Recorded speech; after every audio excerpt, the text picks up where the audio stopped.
గుమ్మర్లో ఫ్యూచర్లో నాశనమయ్యే లోకానికి ఒక గుర్తుగా ఉంది. అన్నిటి అంతము సమీపముగా ఉన్నది. దేవుని నామానికి మహిమ కలుగును గాక.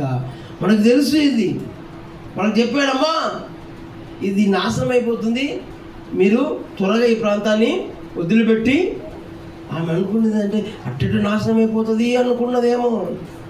అయ్యో, ఆ వెనుకున్న సొదొమ గొమొర్రా, ఆ సొదొమ గొమొర్రాను ఆమె వదిలిపెట్టలేకపోతుంది. తర్వాత చెప్తా ఆమె ఎందుకు వదిలిపెట్టలేదు. దాన్ని ఏముంది నేను తర్వాత చెప్తా. దేవుని నామానికి మేము కలుగును గాక. ప్రియమైన దేవుని బిడ్డలారా, ఆమె ఆ దేవదూతను భర్తను వెంబడించడంలో ఆమె ఏమైపోయింది? ఆగిపోయింది. మనం కూడా నా ప్రియమైన దేవుని బిడ్డలారా, మన విశ్వాస యాత్రలో మనం వెళ్ళకుండా ఆగిపోతే మనము కూడా మన అడ్రస్లో గల్లంత అవుతాయేమో. జాగ్రత్త. ఆమేన్. హల్లెలూయా. మన అడ్రస్ గల్లంత అవ్వకుండా మనం ముందుకే కొనసాగుదుము గాక. రెండో విషయం మనం చూద్దాం. న్యాయాధిపతుల గ్రంథం 16వ అధ్యాయం 21వ వాక్యం. న్యాయాధిపతుల గ్రంథం 16వ అధ్యాయం 21వ వాక్యం.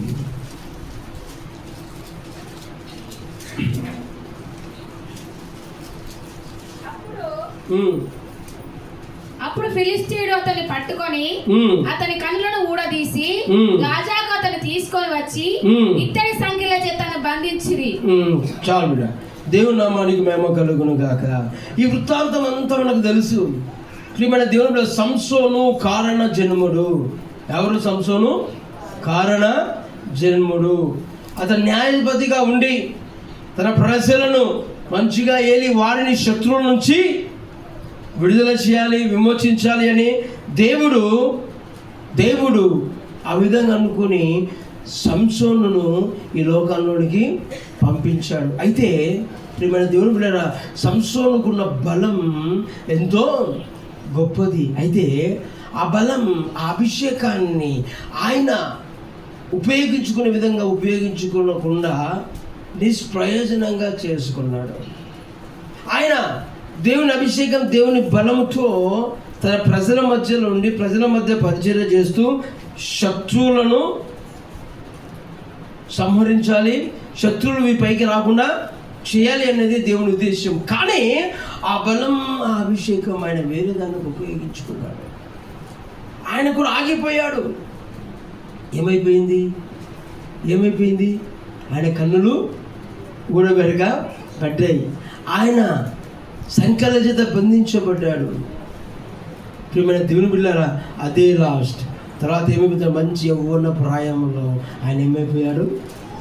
చనిపోయాడు. నా ప్రియమైన దేవుని బిడ్డలారా, ఇక్కడ చూడండి, ఆయన ఎక్కడ ఆగిపోయాడంటే ఆయన దేవునికి ప్రతిష్ఠితుడు, ఆయన దేవునికి నాజీరు చేయబడినవాడు, తన్ను తాను ప్రతిష్ఠించుకున్నవాడు, తను తాను దేవునికి అర్పించుకున్నవాడు. ఆయన ఎంత సమర్పణ అంటే అతని తల మీద మంగళ కత్తి కూడా వేయడానికి వీలు లేదు. అంతగా ఆయన ప్రతిష్ఠించుకున్న నాజీరు, దేవునికి నాజీరు ఒక వ్రతముగా ఆయన దేవునికి జీవితకాలం ఉండడానికి సమర్పించుకునబడ్డాడు. కానీ మధ్యలో ఏమైపోయిందంటే ఆ ప్రతిష్టలో ఆగిపోయాడు. ఆ ప్రియమైన దేవుని బిడ్డలారా, ఈ ఉదయకాల సమయంలో మీరు అడగాలనుకుంటున్నాం, మీ ప్రతిష్ట ఏంటి? మీ ప్రత్యేకత ఏంటి? ఆమేన్. హల్లెలూయా. నీవు దాన్ని నిలుపుకోలేక ఆగిపోతావో జాగ్రత్త. నా ప్రియమైన దేవుని బిడ్డలారా, పరిశుద్ధాత్ముడు ఈరోజు వాక్యము ద్వారా మనతో హెచ్చరిస్తున్నాడు. వాక్యం ద్వారా మనతో మాట్లాడుతున్నాడు. మన ప్రతిష్టతను మనము కోల్పోతున్నామా? యోగు ప్రతిష్ట చేసుకున్నాడు. ఏమైనా ప్రతిష్ట చేసుకున్నాడు? నా కన్నులతో నేను. దావీదు ప్రతిష్ట చేసుకున్నాడు. అయ్యా, వ్యర్థమైన వాటిని చూడకుండా. ఇక అపోస్తలుడైన పౌలు ఏమంటారంటే, నేను లోకపరంగా చనిపోయినవాడు, నేను బ్రతుకున్నవాడు నేను కాదు, నాలో ఉన్నా. అంటే క్రైస్తవులుగా మనందరికీ ఒకటే ప్రతిష్ట ఏంటి అంటే, ఈ లోకపరంగా మనము చచ్చిన వారము. ఆమేన్. హల్లెలూయా. ఆత్మలో క్రీస్తులో బ్రతుకుతున్న వారము. మనల్ని మనం ప్రతిష్ట చేసుకోవాలి. మనల్ని మనం పవిత్రంగా దేవునికి అర్పించుకోవాలి.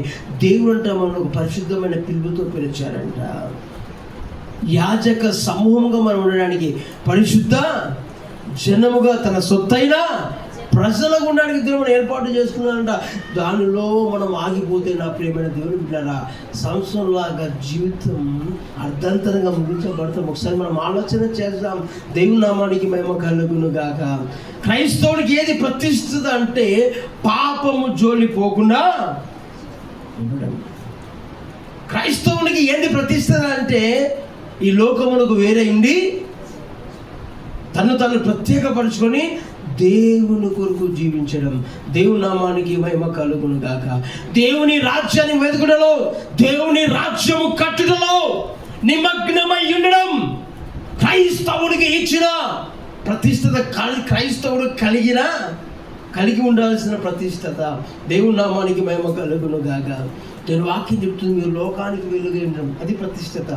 మీరు లోకానికి ఉప్పై ఉన్నారు, అది ప్రతిష్ఠిత.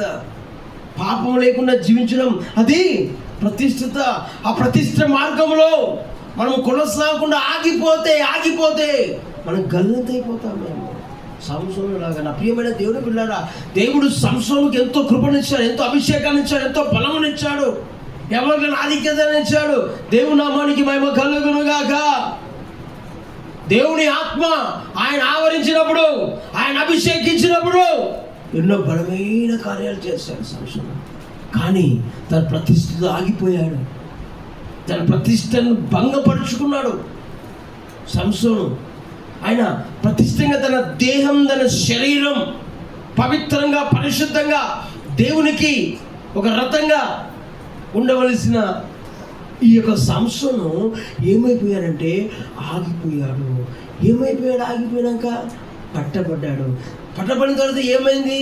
తన కళ్ళు, ఆ ప్రియమైన దేవుని బిడ్డారా, పాపం ఎక్కడి నుంచి ఆరంభమవుతుందో అక్కడి నుంచే శిక్ష అనేది అమలవుతుంది. ఆయన ఏం చేశాడంటే, ఆయన డ్యూటీ ఏంటంట, ఆయన ఎక్కడ ఉండాలి? ఇజ్రాయెల్ దేశం మధ్యలో తిరుగుతూ. కానీ ఆయన జీవితం అంతా ఈయన బిఎస్ఎఫ్లో జాయిన్ అయ్యాడు. ఎక్కడ జాయిన్ అయ్యాడు? బిఎస్ఎఫ్ అంటే అర్థం ఏంటి? Border security force. దేవుడు ఈయనను బార్డర్లో ఉండడానికి కాదు ఏర్పాటు చేసుకున్నది, ఇశ్రాయేల్ ప్రజల మధ్యలో ఉండి అవసరం ఉన్నప్పుడు అక్కడికి పోయి యుద్ధం. కానీ మనోడు ఎప్పుడు ఆ ఫిలిస్తీయ నగరాల చుట్టే ఉంటూ ఉంటాడు,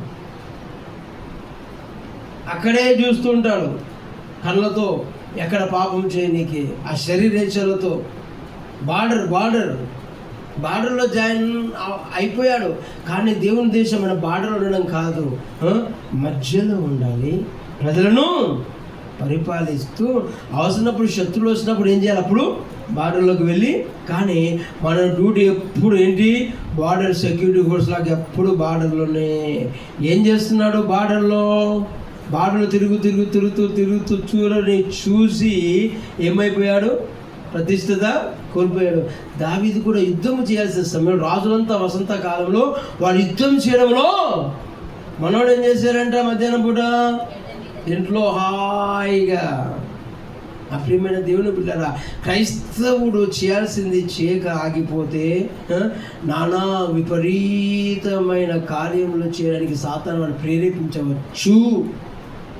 కాబట్టి నా ప్రియమైన దేవుని బిడ్డ మనం చాలా జాగ్రత్తగా ఉండాలి. సో ఈ సంసోను ఆయన చూశాడు, మోహించాడు, పట్టబడ్డాడు. పాపం ఎక్కడి నుంచి ఆరంభమైంది? ఎక్కడి నుంచి? చూడడంలో. కాబట్టి ఆయన ఏమైపోయాయి? ఆ కళ్ళు పీకి వేయబడ్డాయి. జాగ్రత్త. పాపం మూలమేంటో దేవుడు ఆ మూలాలలో పనిచేయడం ప్రారంభిస్తారు. చాలా జాగ్రత్తగా. దేవుని నామానికి మహిమ కలుగును గాక. కన్నే కదా అని మనము దేవుని వాక్యం చెప్తుంది. ప్రియమైన దేవుని బిడ్డలారా, నీ దేహంలో కన్ను ఏంటంట చెప్పాలి. కన్ను తేటగా ఉంటే శరీరం అంతా తేటగా. మన హృదయం అన్నిటికంటే ముఖ్యంగా హృదయాన్ని ఈ రెండింటికి చాలా విడదీనని ఇది చెప్పింది, ఇది చూస్తుంది, ఇది చూసింది, ఇది కోరుకుంటుంది. చాలా వీటిని మనం ఏది కోడి ముందా గుడ్డు ముందా అంటే ఎట్లయితే చెప్పలేమో ఇది కూడా అంతే. ఇది కోరుకున్నది ఇది చూస్తుంది, ఇది చూస్తున్నది ఇది కోరుకుంటుంది. ఏది ఫస్ట్ ఏది లాస్ట్ అని మనము కొద్దిగా దాన్ని వివరించి చెప్పడం కొంచెం కష్టం. ఎలా అంటే కోడి ముందా గుడ్డు, హృదయాన్ని బట్టి పాపమా కన్నును బట్టి పాపమా? ఒక క్వశ్చన్. మనిషి హృదయాన్ని బట్టి పాపం చేస్తారా, కన్ను బట్టి పాపం చేస్తారా? ఎవరైనా హృదయం బట్టే కన్ను బట్టే, హృదయం బట్టే కన్ను బట్టన్నా చేయతండి. అట్లంటే దేవుడు నీ హృదయాన్ని అన్నింటికంటే ఎక్కువగా హృదయాన్ని ఇప్పుడు చెప్పండి. ఇప్పుడు కాదు హృదయమే అంటే యోగు ఎందుకు ఆ విధమైన చేస్తారు? నా కన్నులతో హృదయం బాగుంది కదా, కన్నుతో చూస్తే ఏంటి అంటే హృదయం ముఖ్యమే. ఈ రెండు కలిసే పాపం చేసి, కాబట్టి ఈ రెండు విషయంలో మన ప్రతిష్టత మనకు ఎందుకోసం అంటే ప్రియమైన దేవుడు హృదయం చెప్పింది కన్ను చూస్తుంది, కన్ను చూసింది హృదయం కోరుకుంటుంది. కాబట్టి ఈ కన్ను హృదయం చాలా చాలా ఈ రెండు విషయాల్లో సంసోను ఆగిపోయాడు. తన ప్రతిష్టతలో ఆగిపోయాడు, తన పరిశుద్ధతలో ఆగిపోయాడు. నేను ముగిస్తున్న ప్రియమైన దేవుడు బిడ్డలారా, సొదొమ వైపు కూడా ఆమె ఏం చేసింది? తల్లి ఆ మాతలు ఎవరు? లోతు భార్య. సొదొమలో ఏమున్నది? ఎటువంటి పాపం? నోటి కూడా చెప్పలేదు. చెప్తా, స్త్రీ పురుషుడు కాదు, పురుషుడే పాపము చేసేది. చాలా భయంకరం. పాత నిబంధనలో అలాంటి వారిని ఏమనేవారంటే పురుష సంయోగులు. పురుషులు ఈ స్వభావ వ్యతిరేకంగా, ఈ సృష్టి వ్యతిరేకంగా, దేవునికి భయంకరమైన పాపం. అలా ఎవరైనా చేస్తే వాళ్ళు పట్టుకొచ్చి ఏం చేయమన్నాడు దేవుడు? ఈరోజు లోకం ఏమైపోతుందో తెలుసా? పురుషులు పెళ్లి చేసుకోనికి లైసెన్సు ఇస్తున్నారు. పురుషులు పాపం ఎంత భయంకరం వింటున్నారా? పురుషులు పాపం. సొదొమలో అలాంటిది. అక్కడ ఆ పాపం బట్టి నాశనం చేస్తున్నా, మీరు రండి అంటే ఆమె ఏం చేస్తుందంట? అటువైపే ప్రియమైన దేవుని బిడ్డలారా, నాశనం ఈ లోకం వైపు కాదు మనం చూసేది. పాపంతో నిండిపోయిన ఈ లోకం వైపు, మనుషుల వైపు కాదు మనం చూసేది. మనం ఏ వైపు చూడాలి? దేవుడు మనకి ఏ వైపుని విడుదల ఇచ్చిందో ఆ మార్గము తట్టు చూస్తూ మనం ముందుకు వెళ్ళడమే. చప్పట్లు కొడుతూ బిగ్గరగా దేవునికి స్తోత్రాలు చెల్లిద్దాం. ఆమె ఆ మార్గం వైపు పోలే, ఈ సంసోను ఆ మార్గం వైపు పోలే. దానికి వ్యతిరేకంగా వాళ్ళు చూడాలనుకుంటున్నారు, ఆ పాపాలే చూడాలనుకుంటున్నారు. నాశనం అయిపోయే, పాపం చేత నింపబడి నాశనం చేసే ఆ ప్రాంతం వైపు చూడాలనుకున్నది. ఈ సంసోను కూడా ప్రియమైన దేవుని బిడ్డలారా, దేవుడు ఏదైతే చెప్పాడో దానికి దేవుడు చెప్పాడు, వీడు నాకు నాజీరు. తన తల్లి తండ్రితో దేవుడు మాట్లాడతాడు. కానీ నా ప్రియమైన దేవుని బిడ్డలారా, సంసోను అవి పట్టించుకో. ఒకటి కాకపోతే సరే ఊరుకో, నన్ను మరలా చేసిన తప్పే చేయడం, చేసిన పాపమే చేయడం. ఆయన అడ్రస్ యవ్వన ప్రాయంలో ఆయన అడ్రస్కి వెళ్ళింది. యవ్వన ప్రాయంలో ఆయన చనిపోవడం జరిగింది. దేవుని నామానికి మహిమ కలుగును గాక. నా ప్రియమైన దేవుని బిడ్డడా, దేవుడు మనకి ఇచ్చిన జీవితం చాలా గొప్పది. యవ్వన జీవితం ఇంకా గొప్పది. ఆ యవ్వన జీవితంలో, ఈ జీవితంలో దేవునికి మనం ప్రతిష్ఠితులుగా ఉందాం.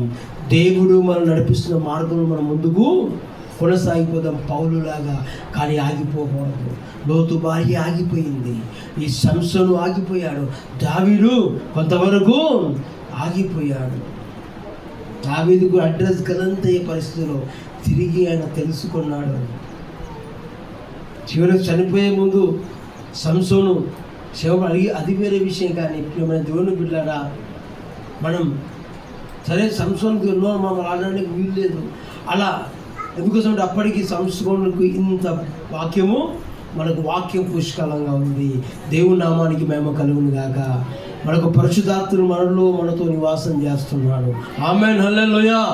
వారి దినాలు వాళ్ళ సందర్భాలు వేరే, మన దినాలు మన సందర్భాలు వేరే. నా ప్రియమైన, మన కొరకు యేసయ్య ప్రాణం పెట్టాడు. వారికి అప్పటికి యేసయ్య రక్తము చిందించబడలేదు.